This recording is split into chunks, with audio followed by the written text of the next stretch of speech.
Hi, I'm Ed Amoroso from Tag Cyber, and I'm here with my friend Ilan Kaplan, who is the CEO of Cytegic. Welcome, Ilan. Thank you, Ed. How's everything going? Business good? Business is booming. That's wonderful. Tell us a little bit about Cytegic. Cytegic focuses on one thing, which is cyber risk management. And the way we perceive risk is the correlation between the threat landscape of the bad actors out there and how they're relevant to the specific characteristics of your organization versus your security posture. And the biggest thing on security posture is to validate it. Not just to assume that I like my firewall, so it's good. No, I want to know to what extent it tells me that it's good.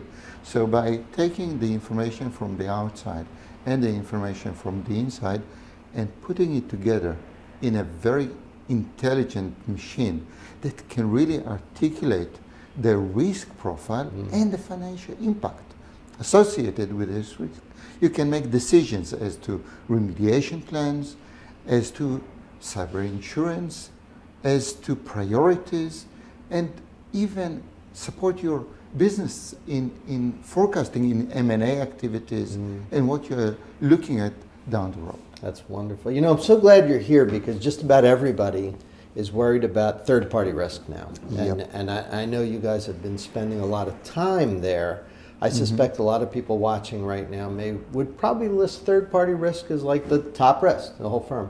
Tell us what you've been working on and help us with how you can actually reduce some of that third-party risk to the organization. The biggest thing about third-party risk is manageability. Because if you're looking at large corporates, they're working with hundreds and thousands and sometimes more than that vendors. And the inherent risk from these vendors is hardly manageable. But the organizational boundaries are so transparent today that you are affected immediately by the characteristics of each and every one of them. Some of them could be as big as you, some of them are very small. So how do you manage this abundance of activity and data? In order to do that, you need to look at the world from both perspectives. Your perspective, that is, if I'm looking at the entire list of vendors or partners, how do I put them all in one big hub and integrate them into the categories of importance? Because not every one of them has the same importance. Some of them are just tied straight into the back end of your ERP or manufacturing processes. Some of them are just providing you the milk for lunch. So there are priorities, and each of them need to be assessed accordingly. Each of the vendors themselves need to be faced with something that is manageable also.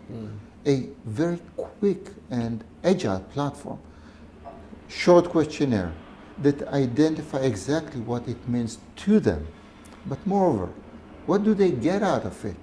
And we believe that the same service of getting a quick view of the risk they're faced with and how much each of your vendors need to insure themselves and what they need to do to better implement their security is part of the service that comes out of the back end of the system. Interesting. Back at the hub, now you're able to see exactly each of your clients or vendors or partners, to what extent they are fitting the profile that you want them to be, to what extent they are covered according to what your policy is. Do they really match what you expect, or do you want them to validate what they are saying about themselves, and what are the next action items? Now, all of the process is done on a weekly, monthly, quarterly, and annual pace. Weekly update of intelligence. The world of bad actors is changing every day, but in order to make decisions, you need to see the trend. So weekly is enough. Monthly is how often do I want to have technical monitoring? So if it is a critical vendor, I want a monthly update of, just look at the Active Directory. You see about 130 indicators of maturity right out of that. So it's enough to sample a few configuration files and you know where you are. Quarterly, you want to see their feedback. Or if it's enough, do it on a yearly basis. But on a yearly basis, you have the full system. So by running it all on the cloud, you don't need to implement anything. You don't need to worry about manpower running the show. You begin to focus on the third-party risk and not about the administration of all the processes. Let me ask, because I know this is an area that you guys do a good job at. When you're dealing with a third party and you ask them Yes. what they're doing, then they're going to respond in a way that, for the most part, they're not going to lie. But you know, if I ask you, you said, "How's your firewall?" You say, "I like it," right? I mean, Yeah. they're going to probably do everything they can to tell me that they're doing things right. And maybe, you know, if it's in the middle, they're going to push it as far to the right as they possibly can. How do you validate that they haven't completely, you know, misrepresented something, maybe even innocently, right? I know many times I've filled out a questionnaire, and I'm busy. Do you do this? And you go, I think so, yes, go move on. You know, it's not malicious. But how do you deal with that problem with third parties? There are two elements in the validation process. One is the likelihood, and the second is technical validation. Yeah. Likelihood is based on profiling. Because at the end of the day, if it is a 20 people workshop that is providing whatever, their WAF is not going to be the best in the market. It's either they can't afford it, or they don't want it, or whatever. So if you get 100% perfect deployment, you can be justly suspicious. Yes. But if you are talking about a big bank, for example, and they have a 100% compliance with whatever profile that you are expecting in the IPS IDS, That's okay, probably okay. it makes sense. Yeah. So by profiling, you get the likelihood of, let's say, bias. And it's okay to be biased, but when you lie through your teeth, there is a big difference. Have you ever thought of putting a question in that you know the answer is going to be no? Like, do you formally prove the validity of every line of code in your and just to make sure they're not checking yes there? Have you ever thought of that? Maybe you do that already. Yeah, and we are borrowing it from psychology tests, you know, lie detectors. Make sure some of them are no's. Yeah, Yes. you transpose to make sure you're paying attention, Exactly. right? Oh boy. But this is Funny. just one part of it. The other part of it is what happens if you are going to let the people know in advance that you are going to check their answers against a sample of technical data.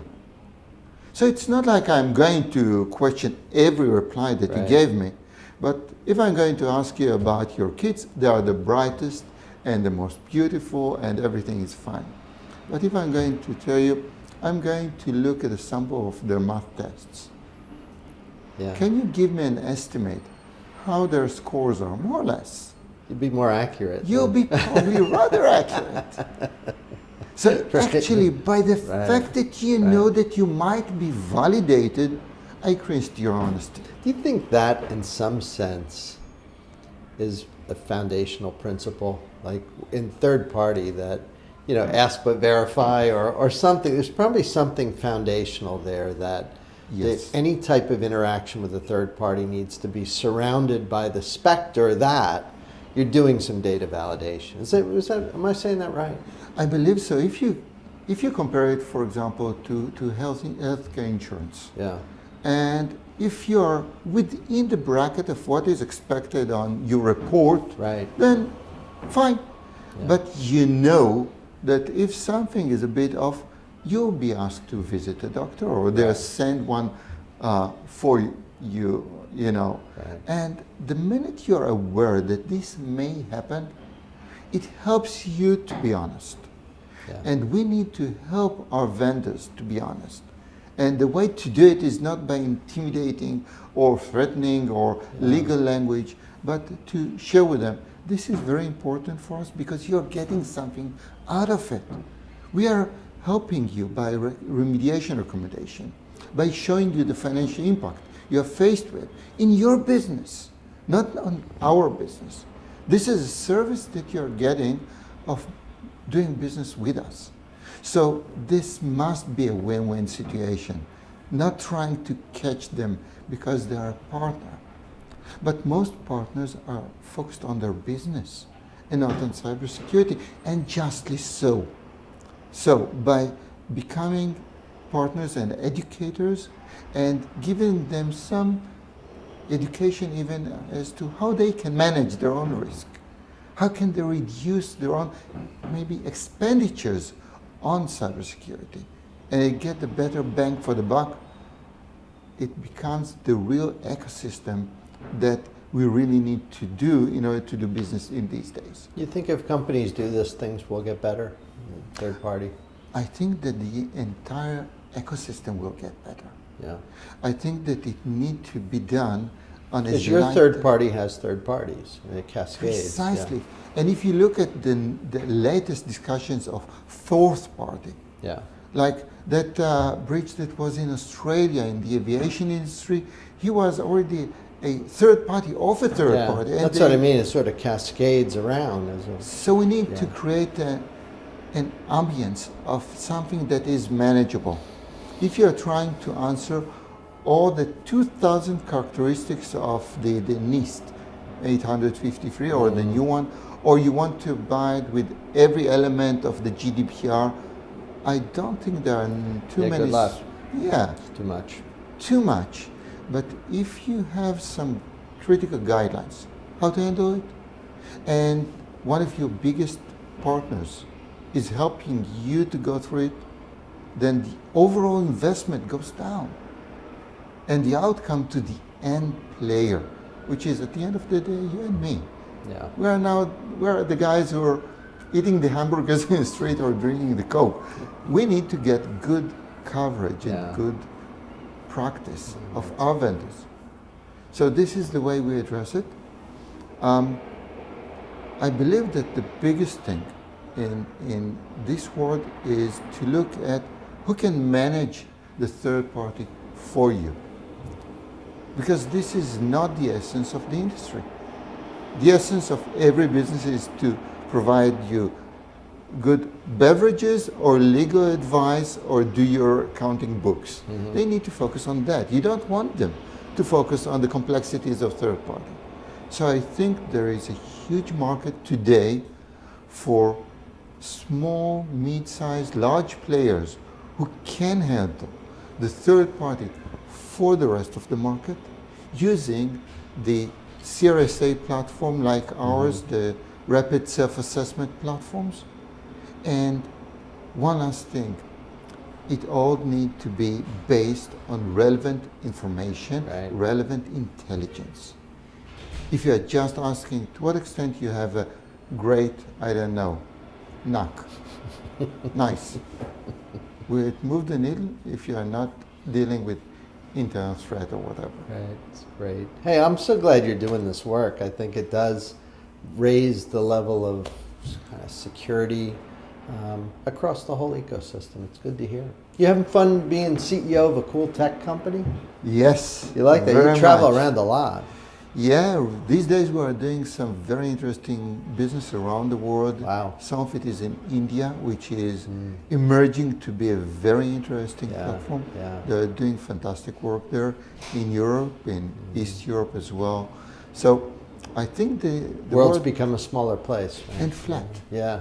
Yeah. And you It is can very see flat. that people are just learning, also by the way, the bad actors, learning very quickly from one side of the globe to another. right. And so we see ourselves as part of one very vibrant community. That's good. Well, keep doing what you're doing, and thank you for stopping by in New York City. Thank you And, very much. Thank Anytime you. you're here, come by and share with us what you're working on. I'd love that. That's great. It's Thank you. wonderful to see you. And we'll see you next time.